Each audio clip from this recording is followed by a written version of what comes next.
Welcome, Kevin Gillooly, to the Swim Strong Dryland podcast. I am stoked to interview him and talk with him about his life and journey and where our journeys connected back when he was in high school and some just crazy, inspiring stuff that we'll get to.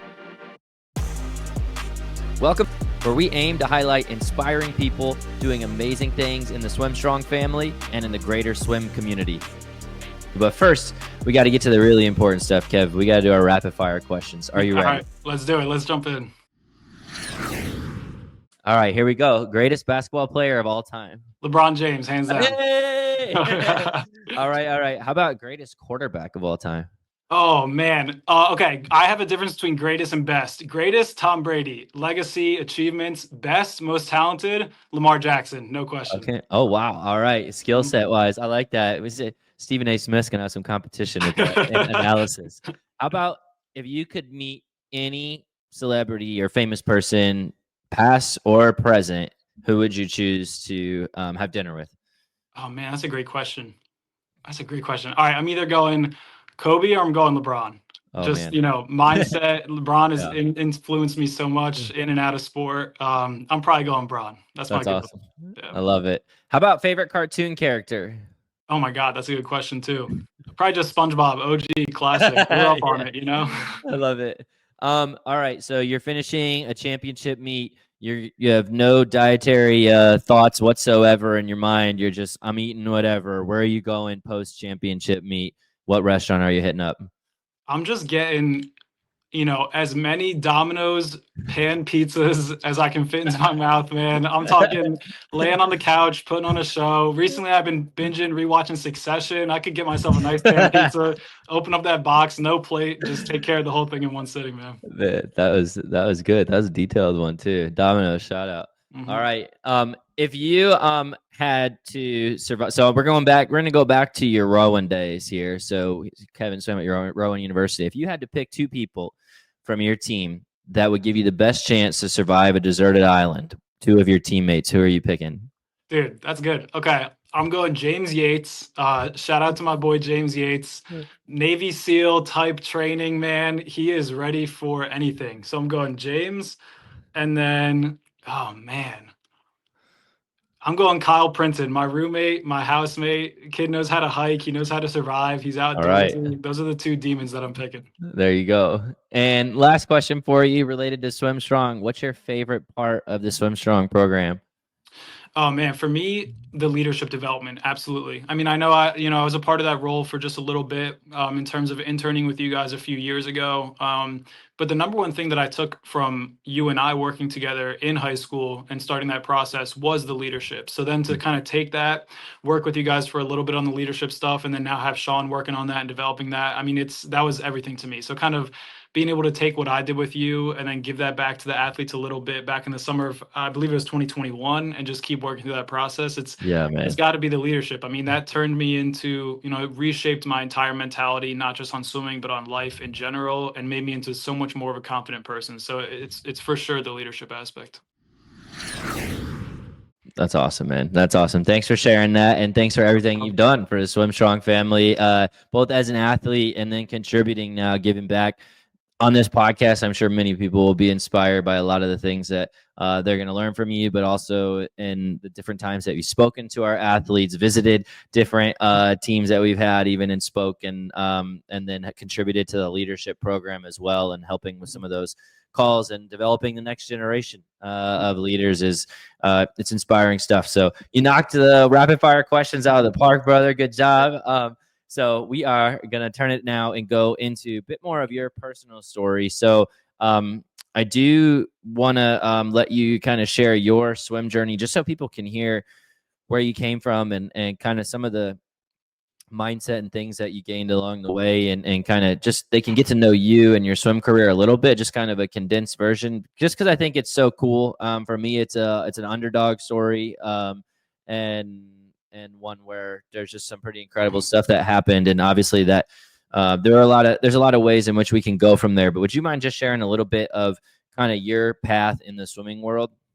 No doubt. Yeah. I mean, kind of just rough overview, grew up in a town in Cherry Hill, New Jersey, where swimming is the culture. I mean, we're a town where we had I believe it's 13 summer swim clubs in one municipality, one township. It's crazy. I mean, it is the culture there. It's the thing to do in the summer, so I grew up doing that in the summers. I loved it. I loved competing with and against my friends, crosstown rivals. And then started to kind of develop that into a little bit of a club swimming career throughout middle school and high school. It was never my, main priority. It honestly was the kind of thing where, you see most people join club swimming for very different reasons than people in Cherry Hill do. People there joined it for, summer swimming. They join club swimming to get better, to beat their friends in the summer. And then it kind of transforms and snowballs into a more serious experience from there.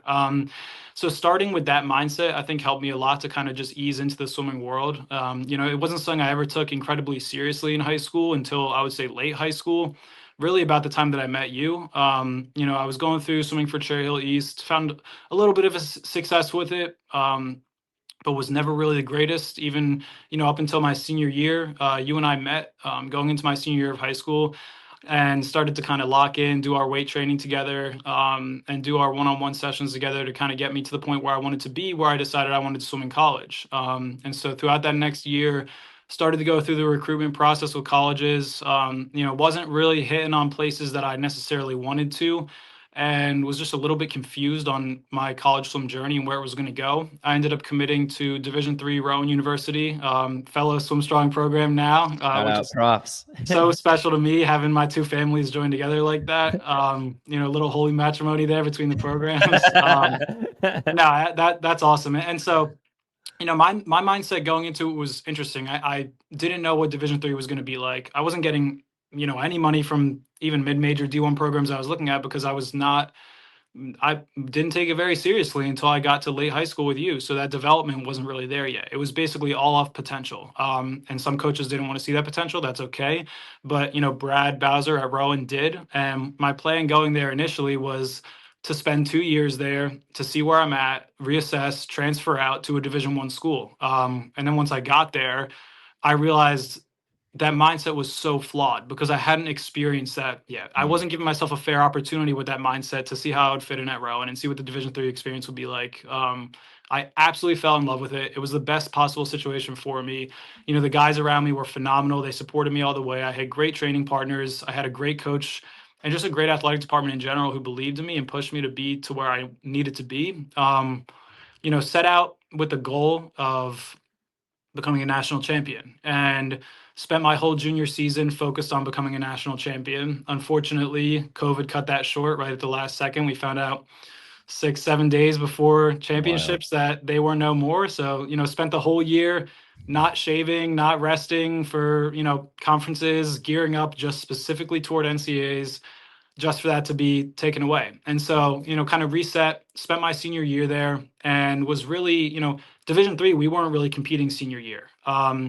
And so I kind of locked in and doubled down, and I can kind of expand on the story here in terms of how I got to trials a little bit later, but just, brief overview. Ended up making Olympic trials in 2021. Not something I ever would have expected to be able to do. I mean, blew my mind to think that my goal was a national championship. I thought that was something super out there. I thought that was not something I would ever be able to accomplish. And then to go from that and to make Olympic trials before I even won a national championship, it was mind blowing stuff. So from that point, I decided that I wanted to finish out my eligibility at Rowan. So I did a 5th year there, post COVID. Ended up winning my national championship in the 50 freestyle that year.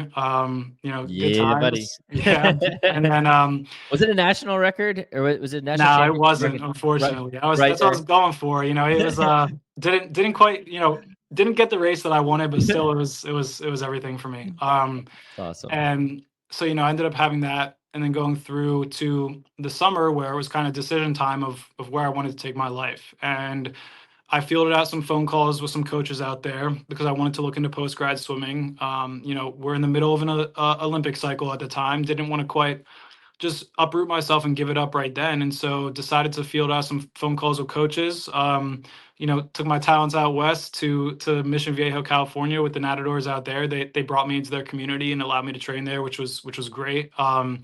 And pursued it, professionally post grad for, a couple of years.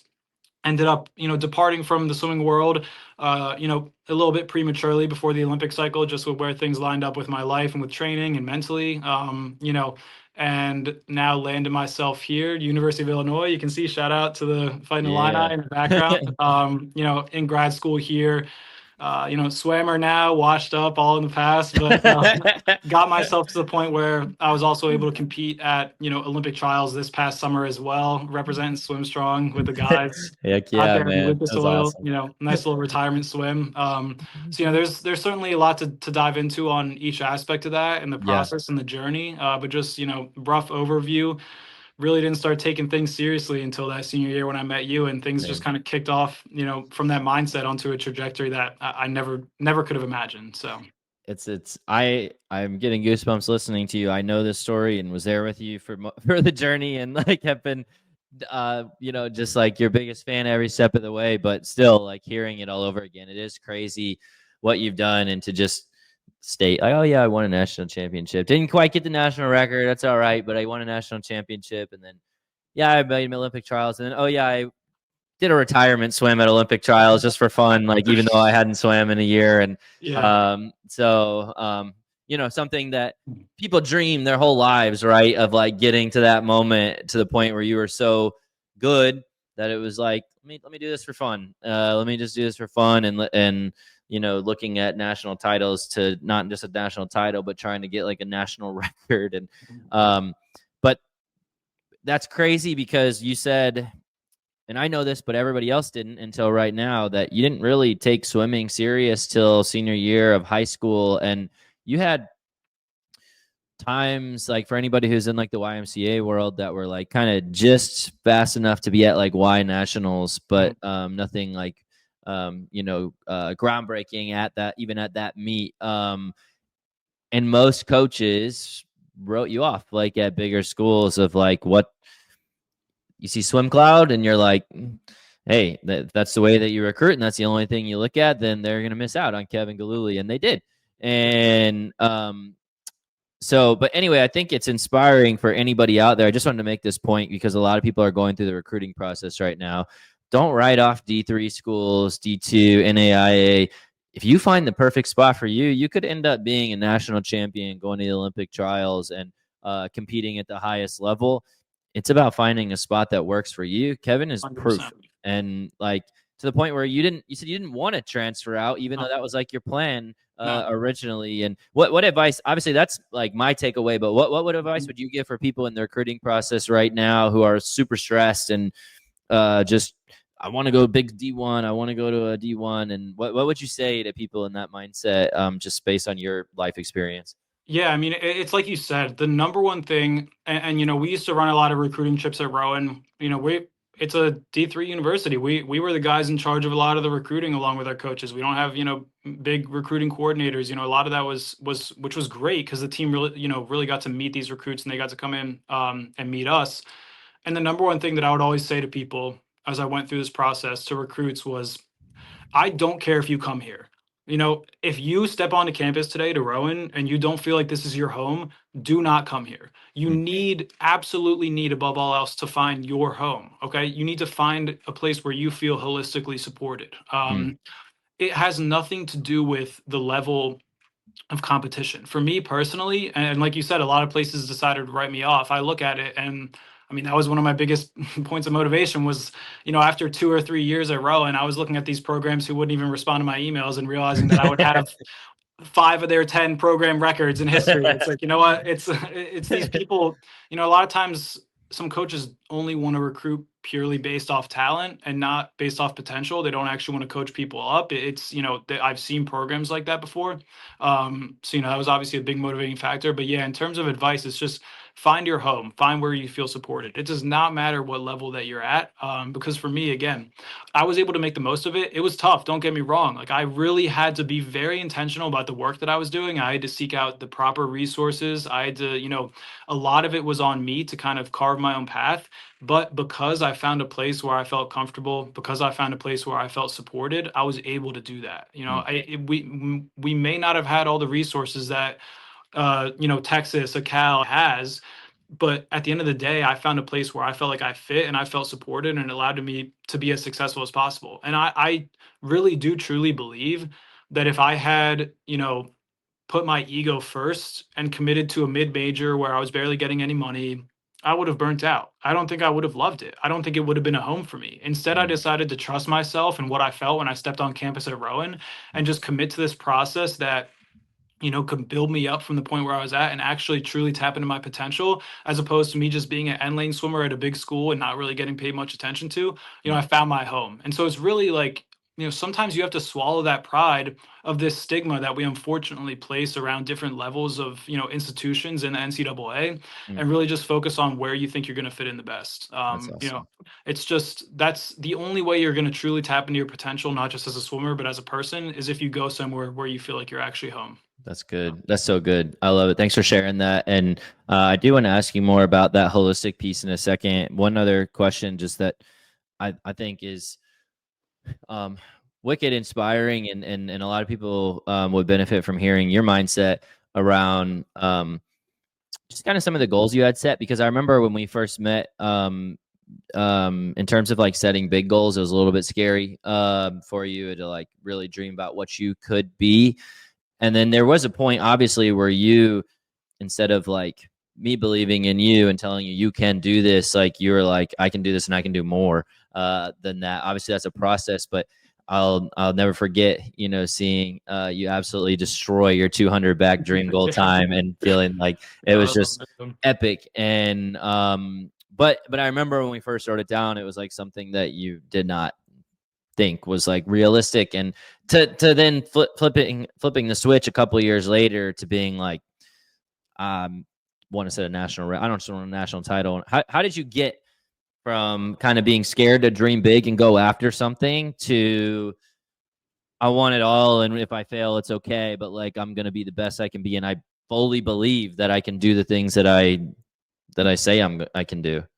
Man, at first it was just, I mean, it kind of snowballs. So at first for me, it was the work that you and I were putting in. So it was not only just it was not only just the work that we were putting in the weight room and the foundation that we were building. It was that motivation every single day to just trust myself in the work that we were doing. I think at the time when we started working together, my fastest 200 back was like a 202, and we set our dream goal as like a 157. And then the very next meet, after like a month of training together, I went like a 152 or 153. I was like, okay, man, we got to really reevaluate here. And so, that kind of helped to build confidence, just trusting in the work that you're doing. But you have to be really, really intentional about allowing that confidence to snowball. So for me, once I got to college and I realized I had to reset these goals, my focus wasn't necessarily on super tangible goals at first. I mean, don't get me wrong. That first year I wanted to win conferences. And so what I focused on was just purely how I felt. So I did every single thing I could do in training to allow myself to trust myself at the end of the day. I mean, it may not be the healthiest habit, but there would be practices where every single day we're working on something. Let's say it's breath control. I'll think about it and say, okay, if I don't do this thing right, I'm sacrificing a national championship. Using those ultimatums may not necessarily be super healthy at times, but that's what I had to do for myself to build that confidence, to trust myself in my training, to the point where when I got to the end of the year and I got to conferences my freshman year, I walked on deck, and my mindset that I kept telling myself over and over and over again in my head, which this wasn't really true at the time, but I kept telling myself, I am the most talented person on this deck. I am the most prepared person on this pool deck. Nobody can touch me. Granted, I didn't win every single race my freshman year. People absolutely could mess with me at that point. Like, that's what it was.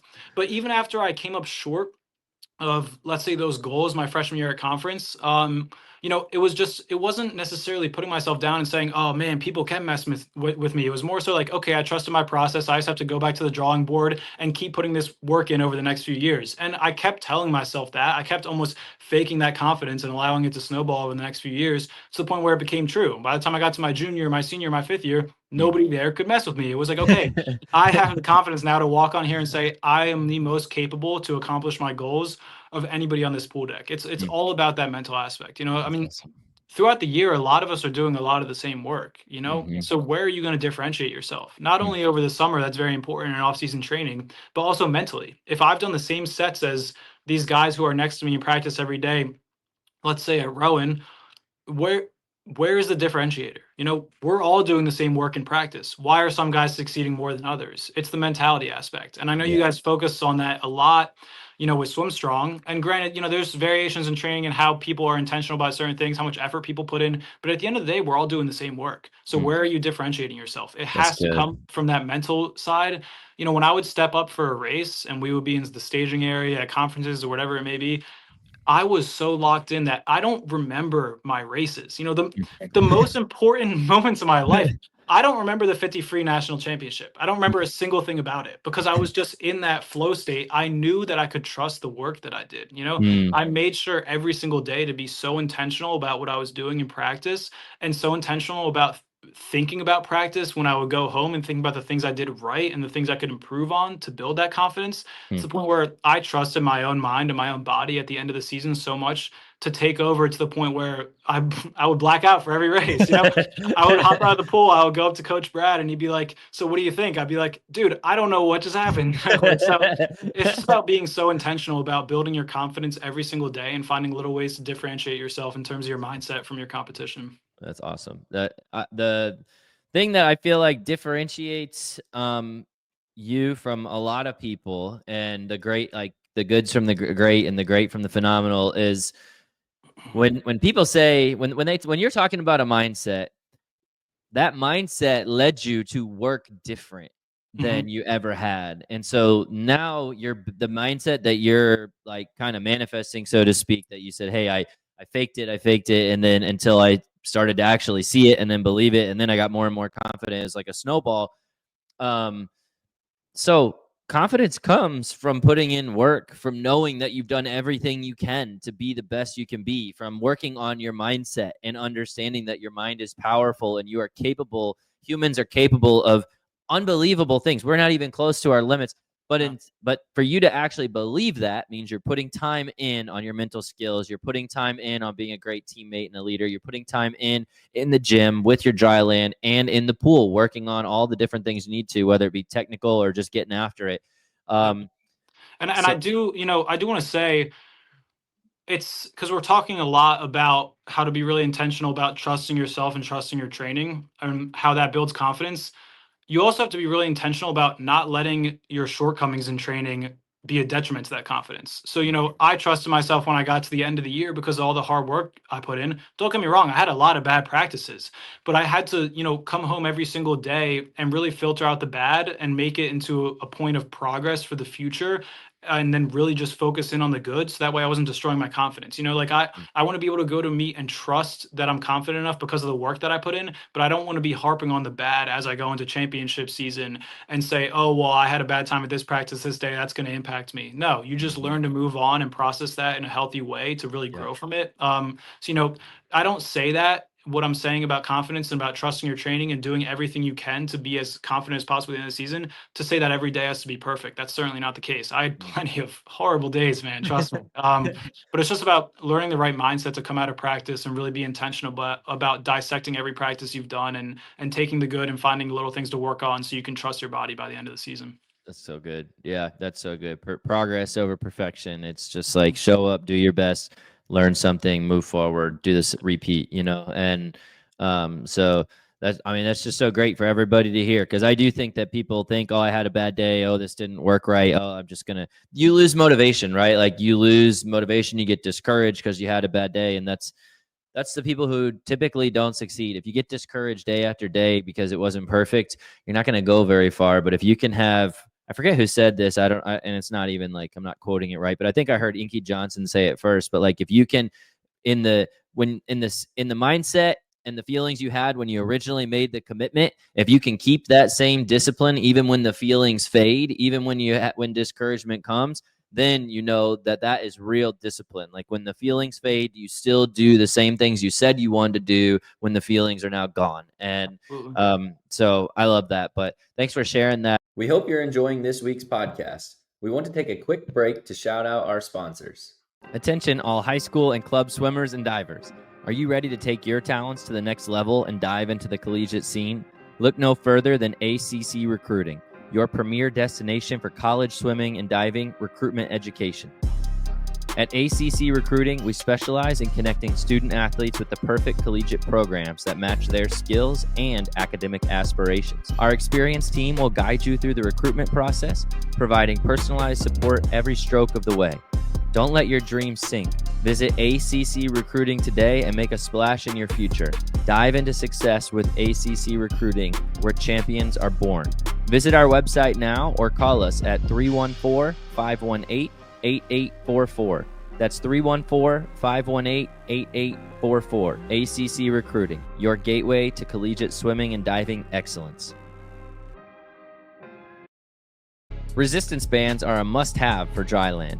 Elite Athlete Power Band kits are designed to give you a cost-effective way to improve performance and reduce the risk of injury. These high-quality kits last longer and are versatile enough to provide total body workouts anywhere, anytime. The levels of resistance are ideal for progressing youth athletes without weight increases that are too large.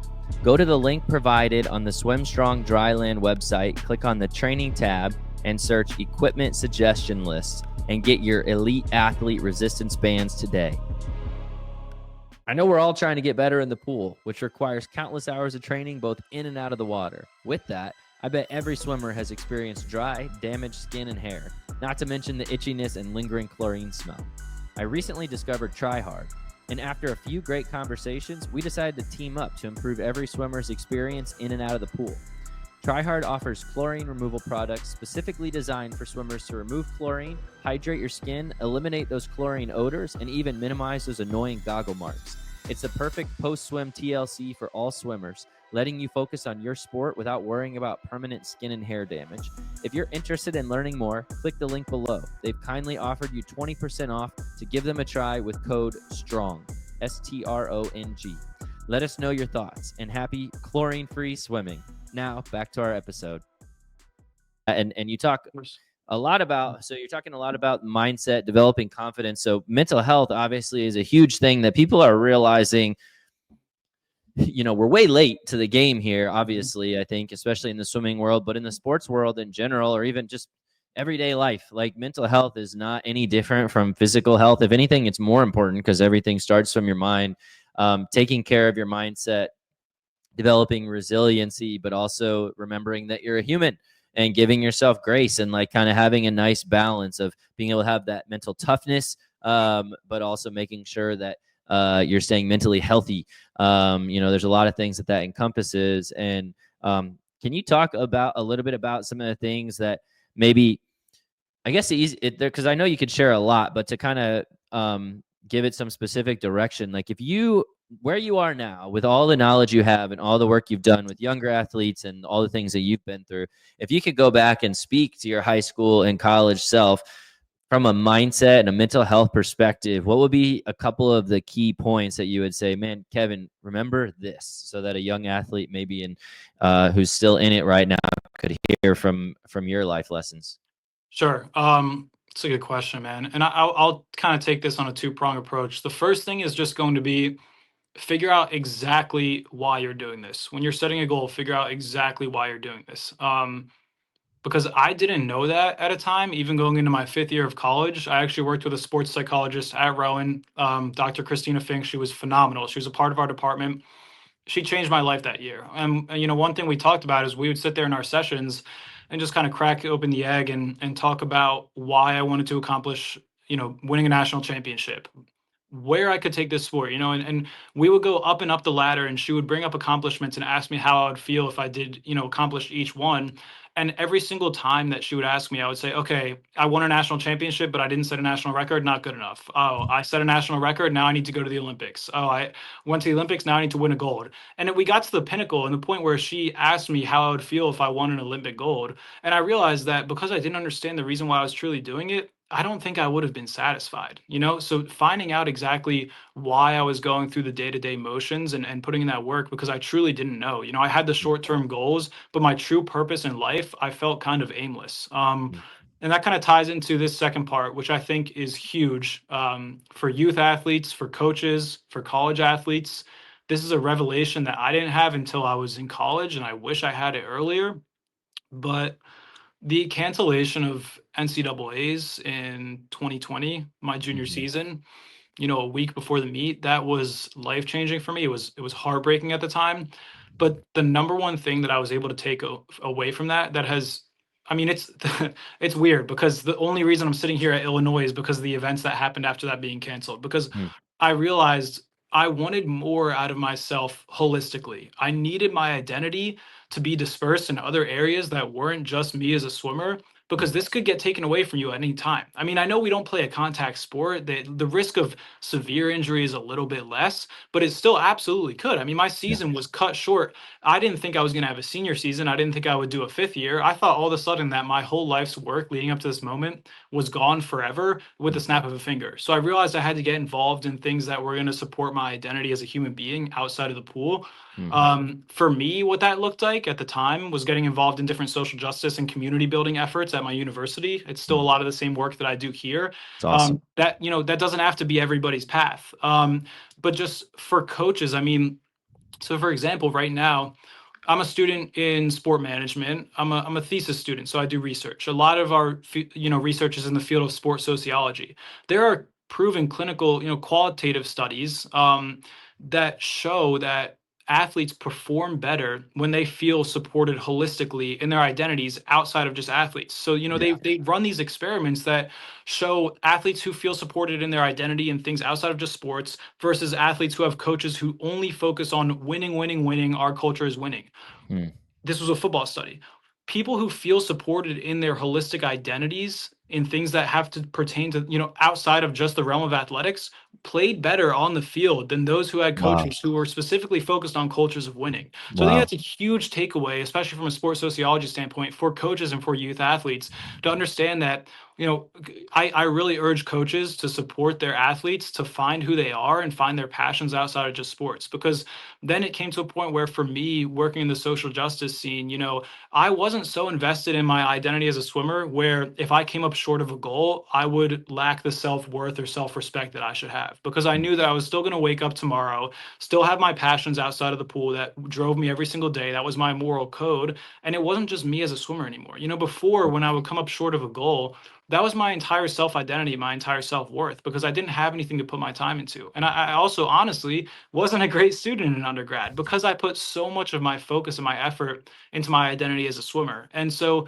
kind of focusing on building myself as a whole person outside of just an athlete has now allowed me to be in a position where I'm a very successful student here at University of Illinois, grad student. I never thought I'd be in the position I'm in, with the potential of, getting a PhD, being in that position, from going from being a horrible undergrad student to now in this position that I'm in now. I attribute that all to the, tragic cancellation of my season at the time, but what I was able to learn from that. So mm, the number one thing I could recommend as a point of action for coaches and for athletes is to find who you are holistically as a mm. person, and for coaches to urge their athletes to do so. Man, that's awesome. I think we focus way too much on just who they are in the pool. And so getting your athletes engaged in pursuing their passions that don't only solely have to do with them as athletes is the Yeah. number one thing I could recommend, not just for them mentally, but for them performance wise. I guarantee you it will improve your team dynamic. It will improve who they are as athletes in the pool just by supporting who they are outside of the pool as well. Man, that's incredible. The two, just for a summary, make sure I'm getting it right for everybody. Athletes, biggest advice Kevin would give to his younger self: know your why, know why you're doing what you're doing. Otherwise, you could get to a point where you are achieving the highest of goals that you had, but you're more dissatisfied than ever because you get there and you realize, is this it? And so I think that's very deep and very true. And then the other part, remember that you are a whole person. Remember that your identity is not as a swim athlete. I can't echo the sentiments of what you just said enough. Like, you are not a swimmer. You are so much more than an athlete.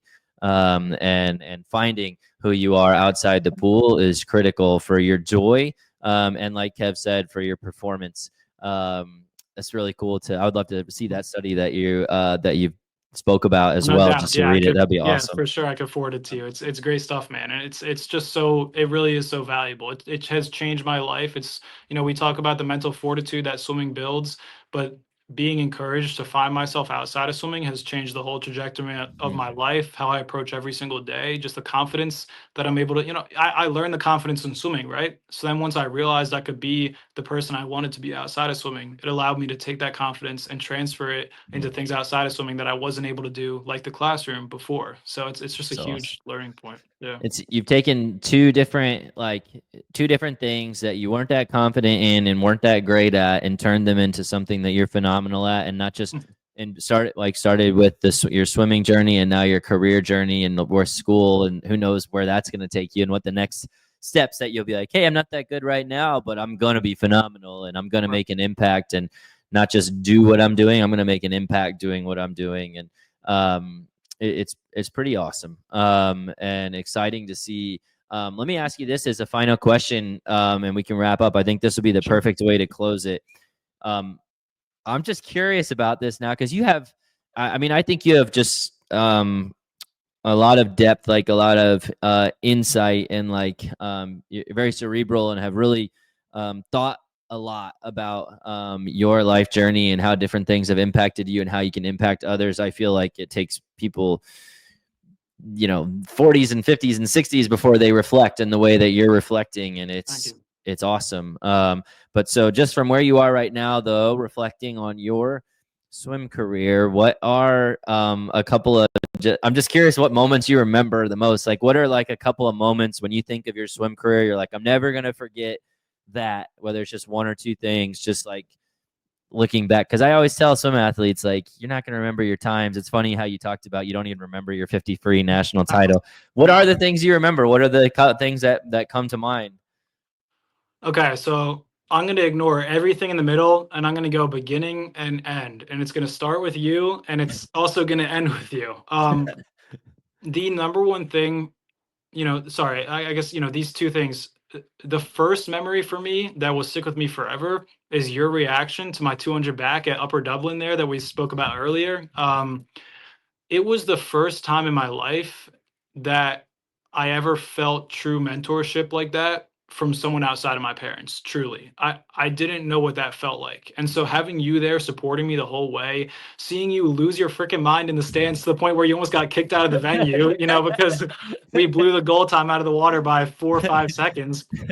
It made me realize that I could lean on people. I could find the right people. There were the right people out there to push me to pursue my passions and to be a better person. And you were that for me. And it pushed me to the point where now I've located someone. I'm sitting in his office right now, my advisor here, who is similar for me in that lens academically. So that was a life-changing moment for me, because I knew I could trust you. I knew that you wanted the best for me. I knew that you truly cared. And that was the first time, I've had incredible coaches, don't get me wrong, but you were the first person to really make me feel, and see that worth and that value that I had, and also the potential I had as a person. Like I was in a really bad place mentally when I met you. Truly, I think that if I didn't start taking swimming as seriously as I did right when I did, with all of my habits at the time, my mental state, I don't know if I would be here. And so realizing that even though I was lacking so much self-worth and I had so much self-doubt at the time, that there was someone like you who was able to, willing to invest in me and see that in me, was life-changing. That's number one, above all else. It didn't the time didn't matter. It's just about the people that I did it with and you, and seeing your reaction, and then where we took it from there. And then I'm going to skip all the way to the end, which was also with you, which was Olympic trials this past summer, which, man, 2024. So that's my second experience there. Man, the time, looking at it, it is so funny to look at, because that's my favorite race in my whole career. And you can look at that and say, how you came dead last at Olympic trials, like what my performance in 2021 was way better than it was this time. But the thing is, first of all, I was doing that off a grad school diet of quarter pounders with cheese and 3 a.m. nights writing my research papers and whatnot. So that's one thing. And then secondly, I went into it with the understanding that it was my retirement swim, so I did not care about time. And I've told myself in the past going into races that I don't care about time. I'm just here for, whatever external factors outside of time. But that's never actually, held true through a race until that moment. That was the first time that I went through the whole process of a race, not actually caring about the outcome and just trying to cherish the moment. I mean, I remember I was in the ready room And I felt like a goober because I'm just smiling. I couldn't stop smiling, man. I'm at Olympic trials. There's all these guys around me who are game face, so serious. And that's usually me. I'm usually the one to demonize my opponent, not say a word, be locked in with the music.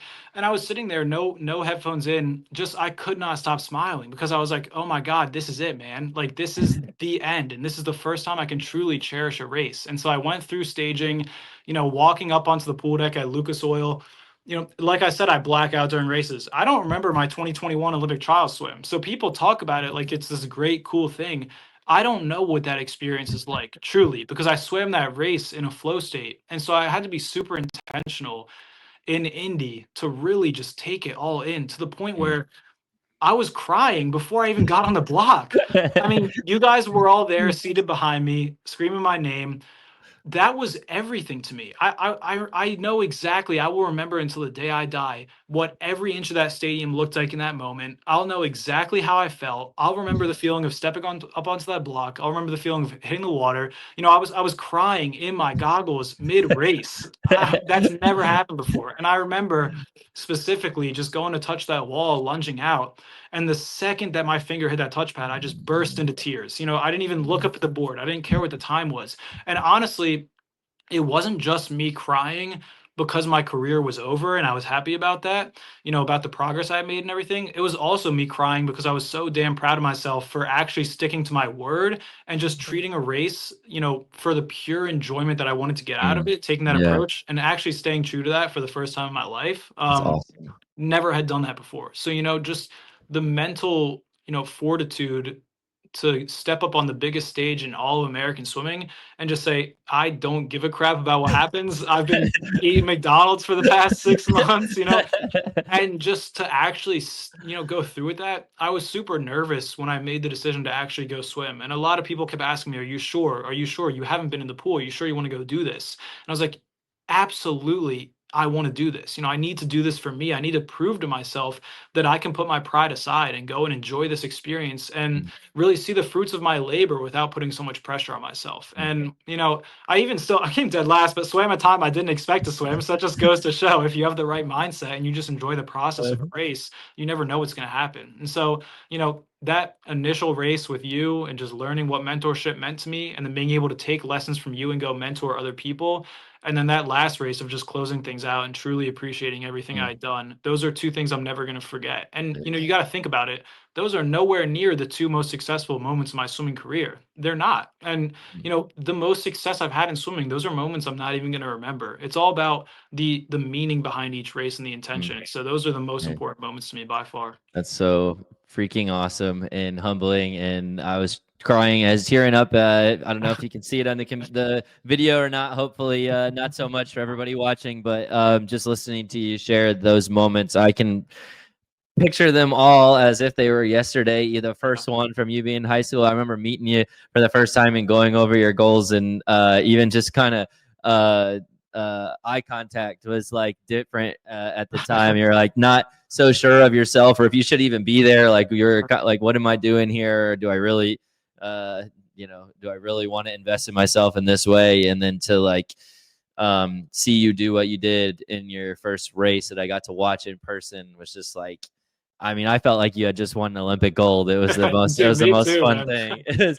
was the most fun thing to watch. And then, yeah, at Olympic trials, I mean, it does take a lot of courage for someone to have not swam for like an entire, year, like essentially, I don't know if it was like exactly 8 months or what it was, but like you and the funniest part was your time was like just as fast as some of the times you had gone in season when you were training like the previous year, which made absolutely no sense. Like it makes absolutely no sense, and like you said, you've had much better performances, but you like really, that was amazing. I mean, it was another one of those moments where I just felt like you won a gold medal because I was like, how did he do that? And then to see post race, I'll never forget just like the tears and just how happy you were from enjoying that race was just like, it was so special. It was so special. It's so special to see someone love what they're doing and to be proud of everything that they put in, because I just think that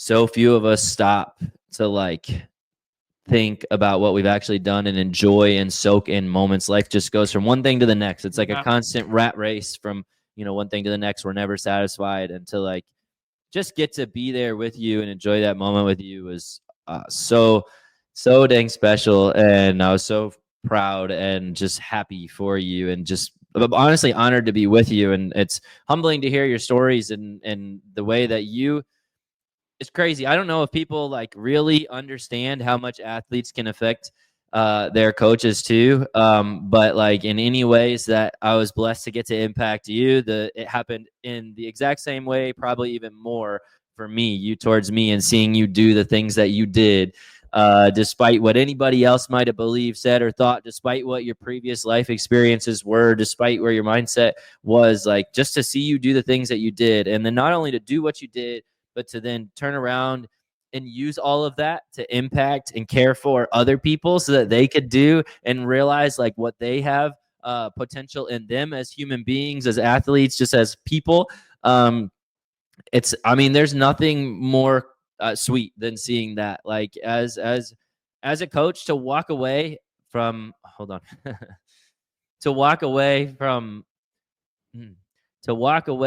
a swim career of somebody that you got to coach and they become your brother, that's like, you can't beat that. Like there's nothing better than that. And so like, I'm having a kid soon, and like, you're their uncle, like you'll be their uncle. And like, we were just talking about this before the podcast, like, when can you come up to visit my daughter? And it's just there's no words that you can say that that do it justice, like how meaningful it is. But like, yeah, for me, like the swim career and getting to coach you, none of that is things that I think about. I think about the inspiration that you were as a person, getting to be there with you in those moments, and then just being your family now. And it's so cool. So athletes out there, never underestimate the power of your influence on people around you, your coaches, family. Like you can change your coaches' lives. And so, and you allowed me to dream bigger of like, well, if he can do this, shoot, like, what can other people do like that? Like, I didn't even know the things that you did like could be done until you see it be done. And, you believe it, you talk about it, you work for it, and then you're like, he really did it. and it's like, all right, what next? And so it's special, man. Yeah, same sentiment here, man. And it is, again, seeing the value that we've provided to each other has taught me so much about leading and inspiring other people. Working, I'm a tutor here in the athletic department at Illinois, big P4 school, working with these athletes, seeing what they go through every day. All that we focus on academics, don't get me wrong, but we focus so much on who they are holistically as people. And I really learned that from you and the confidence that you instilled in me as a person. It wasn't just you changing my swimming career trajectory. It was you getting me to take life seriously and who I was as a person seriously. And so, that brotherhood goes both ways.